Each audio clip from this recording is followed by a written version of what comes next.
मेरे प्यारे बच्चों, आज हम इस वीडियो के माध्यम से क्लास 8 के कुछ ऐसे प्रॉब्लम को बनाने जा रहे हैं जिस पे प्रायः बच्चे परेशान रहते हैं।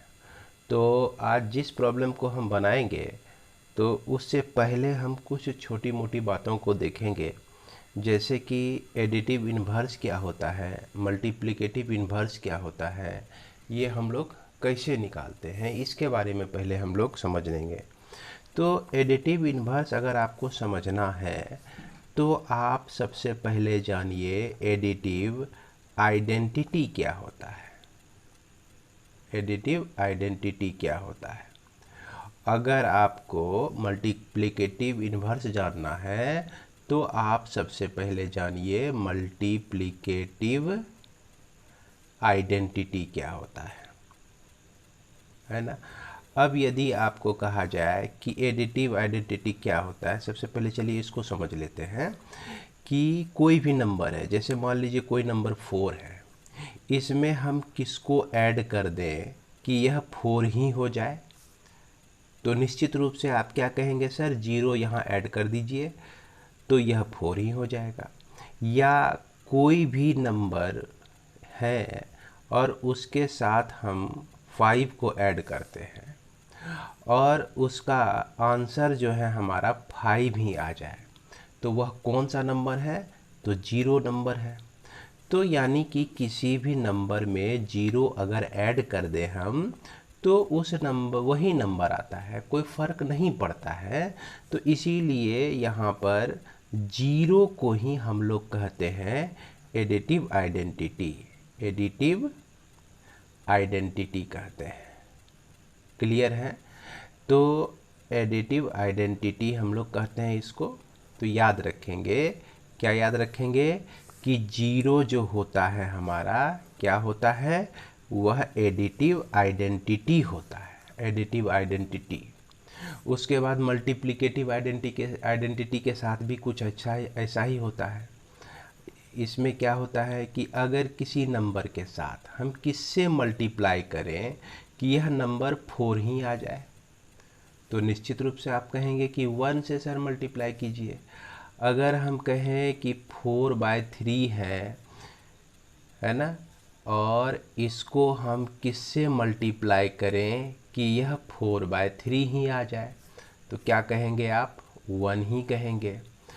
ए को किससे मल्टीप्लाई करें कि यह आपका क्या आ जाए, ए ही आ जाए। या इस तरह से भी मल्टीप्लाई कीजिए, पहले मल्टीप्लाई कीजिए फिर बाद में ए को रखिए, तो निश्चित रूप से ए इंटू 1 को करेंगे तो ए ही आएगा और 1 इंटू ए करेंगे तो ए ही आएगा।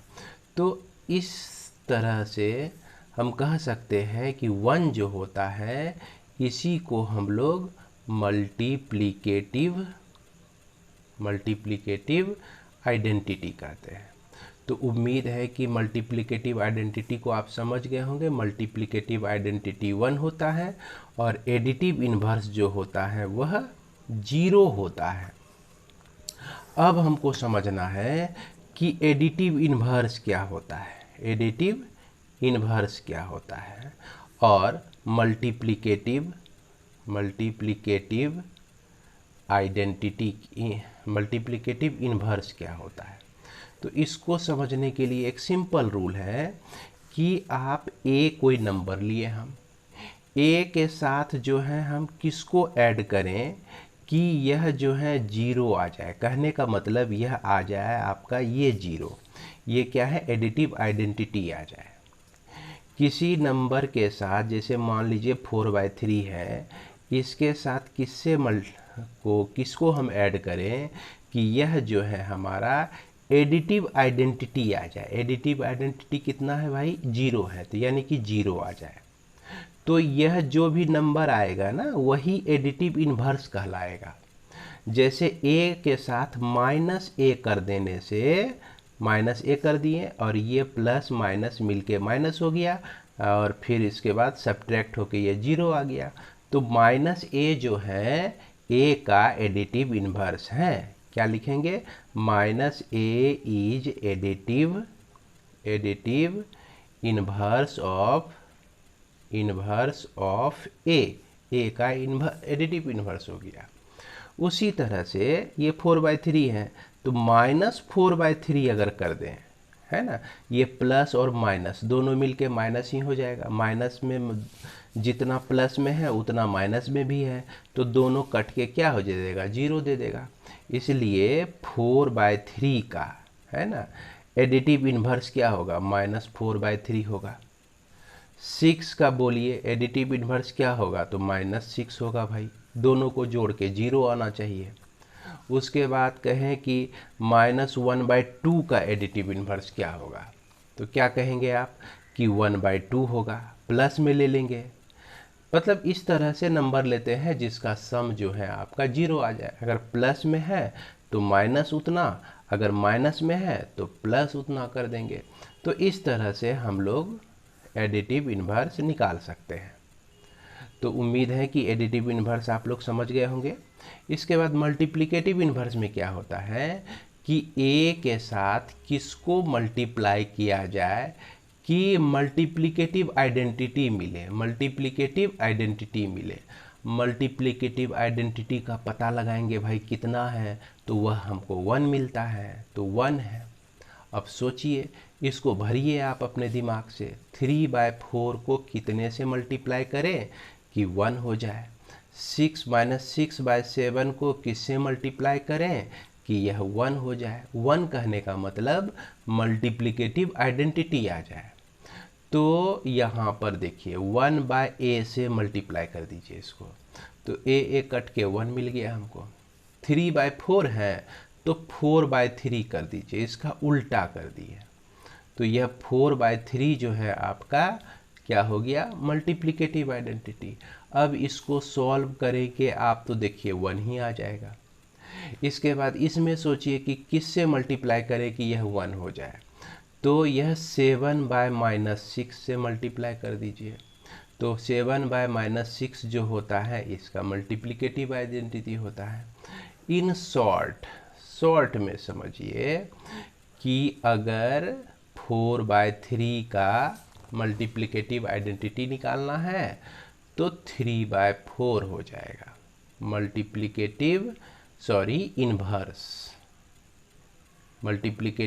इन्वर्स कितना हो जाएगा, 3/4 हो जाएगा। अगर -6/3 का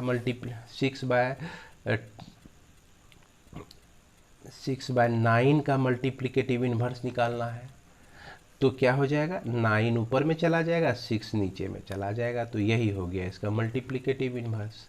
और इसको हम लोग -9/6 भी लिख सकते हैं, इस दोनों में कोई अंतर नहीं होता है। तो उम्मीद है कि आप लोग इसके भी समझ गए होंगे मल्टीप्लिकेटिव इन्वर्स हम लोग कैसे निकालते हैं और एडिटिव इन्वर्स हम लोग कैसे निकालते हैं। इसके बाद एक चीज़ और समझिए, फ्रैक्शन से जुड़ा हुआ एक बात ये भी समझ लेना है कि मान लीजिए कि 2 स्टूडेंट हैं, एक स्टूडेंट का नाम है साक्षी और दूसरे स्टूडेंट का नाम है अर्नब, है ना। अब फ्रैक्शन में क्या होता है कि अगर मान लीजिए कि 1/4 पार्ट जो है ना, कुछ चीज़ है, जैसे मान लीजिए कि आपके पास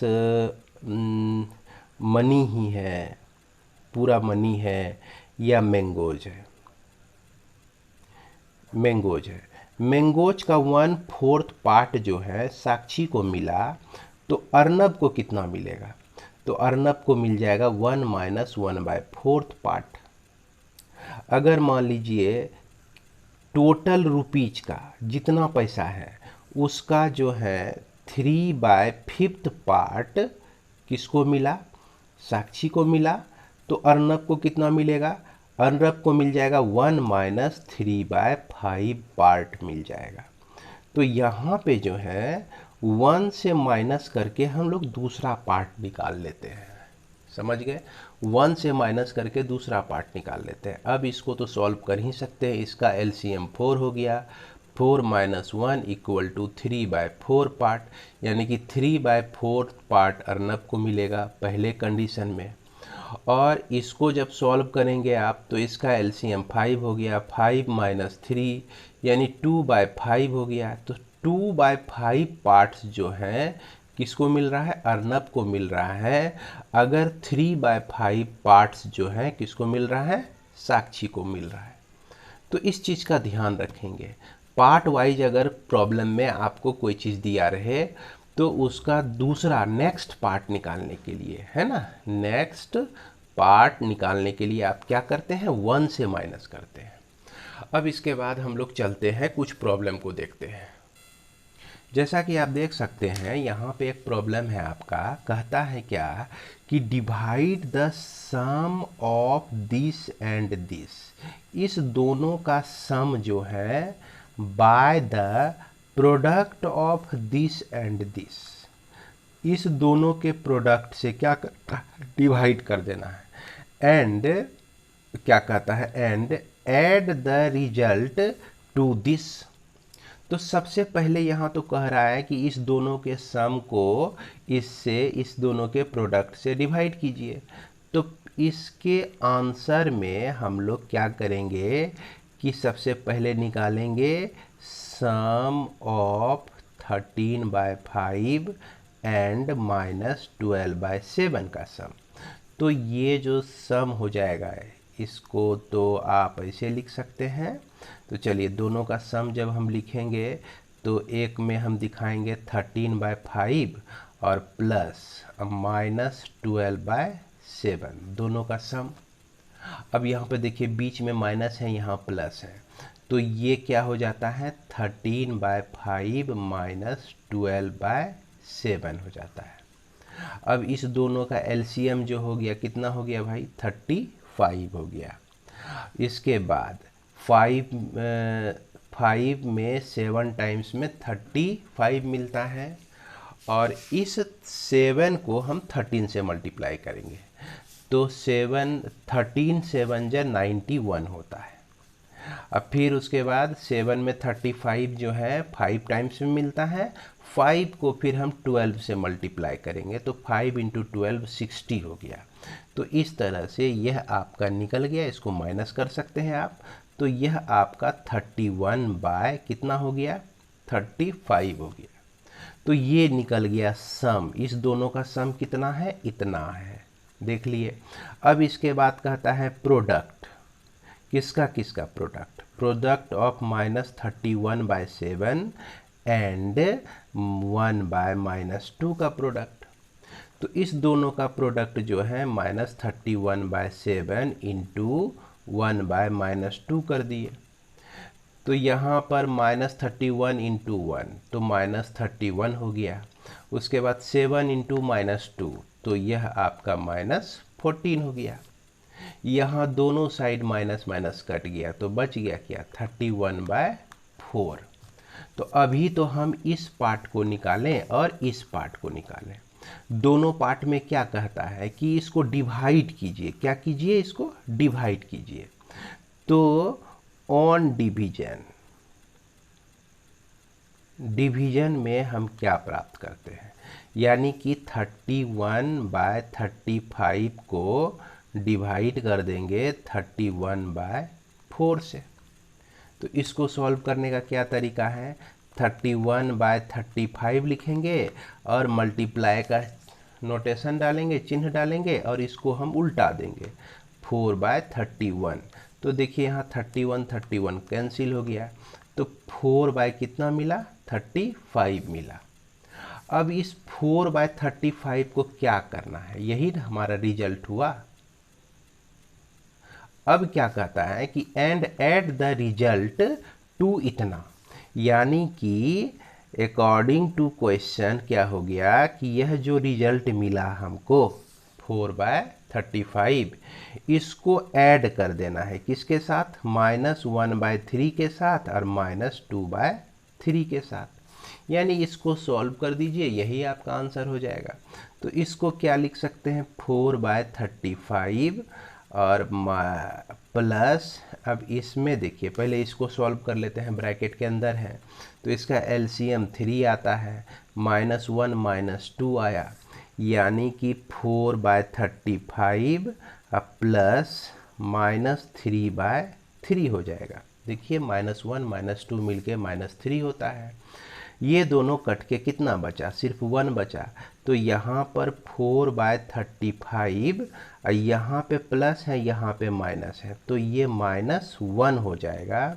अब फिर से इसका एलसीएम लीजिए तो 35 होता है, यहाँ 1/1 समझिए, और यह 4 माइनस क्या हो जाएगा, 35 आ जाएगा, है ना। 1 में 35 टाइम्स में मिलता है, तो 35 को फिर 1 से मल्टीप्लाई करेंगे तो 35 हो जाएगा, और यह आपका निकल गया -31/35।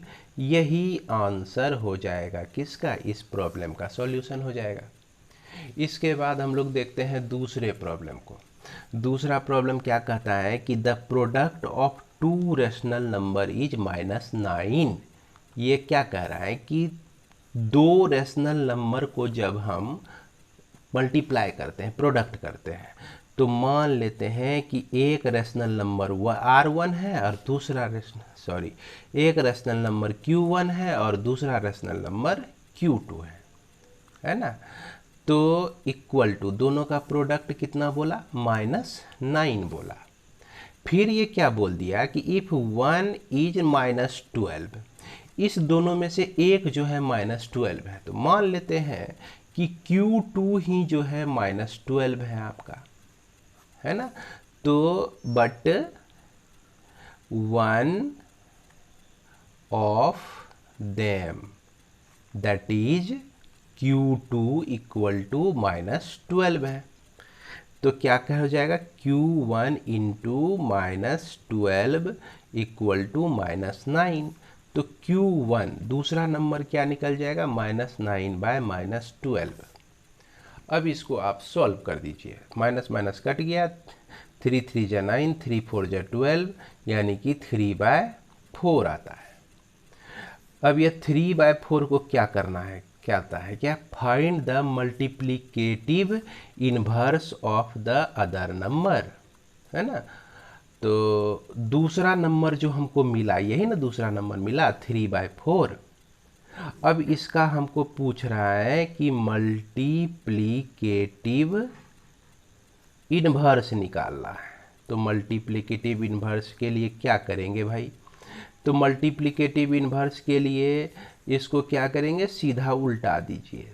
3/4 है तो 4/3 लिख दीजिए, तो यही आपका आंसर हो जाएगा। जैसा कि हमने देखिए बताया आप लोगों को कि मल्टीप्लिकेटिव इनवर्स 4/3 है तो इसका 3/4 हो जाएगा। -6/9 है तो इसका मल्टीप्लिकेटिव इनवर्स 9/-6 हो जाएगा, है ना। तो इसी तरह से मल्टीप्लिकेटिव इनवर्स हम लोग निकाल सकते हैं, यही हमको रिजल्ट हो जाएगा। इसके बाद हम लोग चलते हैं क्वेश्चन नंबर 12 में। ये क्या कहता है कि divide the sum of this and this, इस दोनों का सम और को डिवाइड करना है, किससे, देयर डिफरेंस, इसके डिफरेंस से। यानी कि अकॉर्डिंग टू क्वेश्चन जो है 65/12 प्लस 8/3 दोनों का सम हो गया, और इसको डिवाइड करना है किससे, इसके डिफरेंस से, यानी 65/12 माइनस 8/3, इससे इसको डिवाइड कर दिए। अब फिर कहता है जो चीज़ निकला ना उसका एडिटिव इनवर्स निकालिए। तो चलिए इसको सॉल्व करते हैं। इसका एलसीएम हो गया 12 और यहाँ पर 65, 8 4 जा होता है आपका 32, है ना। और उसके बाद इसको डिवाइड कर देना है किससे, इसका एलसीएम हो गया 12, यहाँ पर 65 माइनस 32। तो इस तरह से 65 प्लस 32 ये आपका हो जाता है 97, है ना, बाय 12 डिवाइडेड बाय, इसका डिफरेंस कितना आ जाएगा आपका, ये शायद 33 आ जाएगा, 33/12। इसको डिवाइड करना है, तो डिवाइड करने का क्या रूल है भाई, इसको हम लोग क्या करते हैं, कि 97/12 लिखेंगे, अब फिर मल्टीप्लिकेशन का नोटेशन डालेंगे, यह 12/33 हो जाएगा। 12 कट गया आपका, तो कितना आया हमको 97/33 आता है। तो 97/33 का चाहिए क्या, एडिटिव इन्वर्स चाहिए। तो इसका एडिटिव इन्वर्स क्या हो जाएगा, यानी कि इसके साथ क्या ऐड करें जो कि रिजल्ट हमारा 0 हो जाए। तो -97/33 आप वीडियो के शुरुआत में भी देख सकते हैं कि एडिटिव इन्वर्स हम लोग कैसे निकालते हैं। क्लियर है। इसके बाद हम लोग चलते हैं एक क्वेश्चन और 13 नंबर में। 13 नंबर में क्या कहता है कि Navita earns 16,000 per month, she spends 1/4 of her income on food. तो इनकम इसका कितना है, इनकम है इसका 16,000। 16,000 में क्या होता है कि फूड में वो कितना खर्च करता है भाई, 1/4 ऑफ 16,000। टोटल का जो है 1/4 फूड में खर्च कर देता है। तो 1/4 इंटू 16,000 कर दिए, 4 4 जा 16 हो गया, तो 4,000 निकला। तो यह 4,000 जो है खर्च कर देता है ना, स्पेंड कर देता है किस में, फूड में। तो रिमेनिंग उसके पास कितना बच जाता है, रिमेनिंग मनी। तो 16,000 उसके पास था टोटल, उसमें 4,000 उसने फूड में खर्च कर दिया, तो उसको कितना बच गया, 12,000 ही ना बच गया। अब क्या कहता है कि 3/10 of the remaining on the house rent. अब जितना बचा इसका 3/10 पार्ट्स जो है हाउस रेंट में खर्चा करता है। तो यहाँ पे लिखते हैं हाउस रेंट में कितना खर्चा कर रहा है भाई, 3/10 ऑफ 12,000। तो यहाँ 0 0 कट गया, 12 तिया 12 3 जा 36, 3600 जो है यह खर्च कर देता है किस में, हाउस रेंट में। तो अब इसके पास कितना बचा हुआ था 12,000। 12,000 में फिर माइनस हो गया इसका 3600, है ना। तो रेस्ट इतना बच गया। अब तो इसको माइनस करेंगे तो क्या मिलेगा हमको, 8400 मिल जाएगा। अब फिर कहता है कि 5/21 ऑफ द रिमेनिंग। अब जो बचा उसके पास कितना बचा, 8400 बचा। अब जो बचा उसका 5/21 जो है एजुकेशन में खर्चा करता है, एजुकेशन फॉर चिल्ड्रेन। तो पहला खर्चा हो गया, दूसरा भी हो गया, तीसरा हमारा क्या हो गया, एडुकेशन में। एडुकेशन में कितना खर्च करता है यह, 5/21 इंटू 8400। तो इसको हम डिवाइड करेंगे तो यह 4 टाइम्स में कट जाएगा, 400 टाइम्स में। तो यह 2000 हमारा निकल जाएगा। अब देखिए 2000 भी खर्च हो गया। फिर पूछता है how much is still left with her. अब भी कितना बचा, तो इस अभी तक तो इतना बचा था, 8400 बचा था। 8400 में फिर से 2000 यानी 2000 जो है एजुकेशन में खर्चा कर दिया। तो रिमेनिंग मनी कितना बच गया, 8400 में 2000 को माइनस कर देंगे तो यह क्या हो जाएगा, 6400। तो यही इसका आंसर हो जाएगा, है ना। उम्मीद है आपको समझ में आ गया होगा। इसके बाद हम लोग चलते हैं ये लास्ट क्वेश्चन। ये कह रहा है कि 3/5 of the total number of student of A school comes by car. एक स्कूल में बहुत सारे स्टूडेंट हैं, कार से आने वाले स्टूडेंट कितने हैं भाई, कार से जो आते हैं ये बच्चे 3/5 पार्ट हैं। उसके बाद कहता है कि 1/4 स्टूडेंट कम बाय बस। तो ये हमारा बस है ना। ये बस से आने वाले बच्चे कितने हैं, 1/4 है। All the others student walk to school, और जो रेस्ट बच गए वो किस तरह से आते हैं, वॉक करते हुए आते हैं, इस तरह से चलते हुए आते हैं, इस तरह से चलते हुए आते हैं, वॉक करते हुए। अब यहाँ पर एक चीज़ हम लोग पहले मान लेते हैं, है ना, let the total number of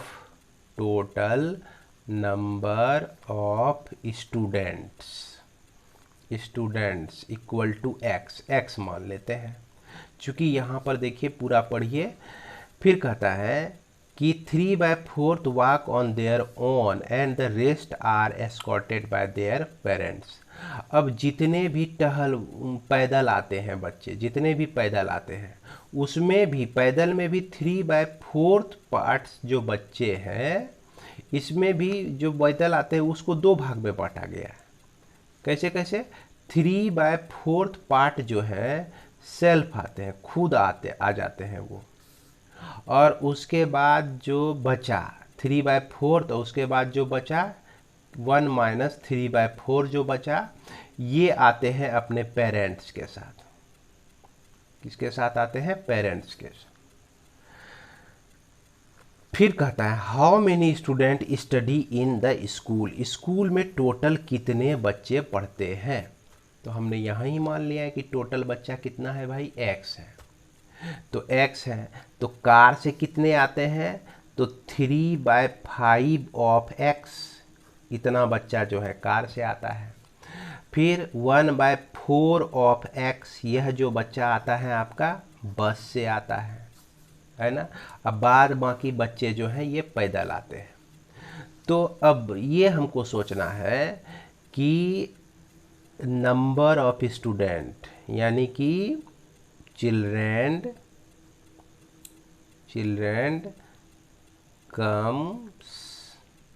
come with car के साथ आते हैं 3/5 ऑफ x, और बस से आते हैं आपका 1/4 ऑफ x। तो पैदल कितने आते हैं, तो पैदल कितने आते हैं, बाद बाकी कहता है कि जितने भी बच्चे बचे सब पैदल ही आते हैं। तो टोटल बच्चा तो हमारा x है, x में जितने कार से आते हैं उसको भी माइनस कर दिए 3/5 ऑफ x। अब फिर उसके बाद बस वाले से जितने बच्चे आते हैं उस दोनों को ऐड कर लेंगे, कार से जितने बच्चे आते हैं और बस से जितने बच्चे आते हैं सबको ऐड कर लेंगे और टोटल में माइनस कर देंगे, तो हमको मिल जाएगा वॉक करते हुए कितने बच्चे आते हैं। इसको सॉल्व करते हैं हम लोग, यह x हो गया, इसका एलसीएम हो गया 20, और यहाँ पर हो गया 4 × 12x प्लस 5x, है ना। तो इस तरह से x - 17x/20, इसका एलसीएम हो गया 20, फिर से x के नीचे 1 समझिए, तो 20x - 17x, है ना।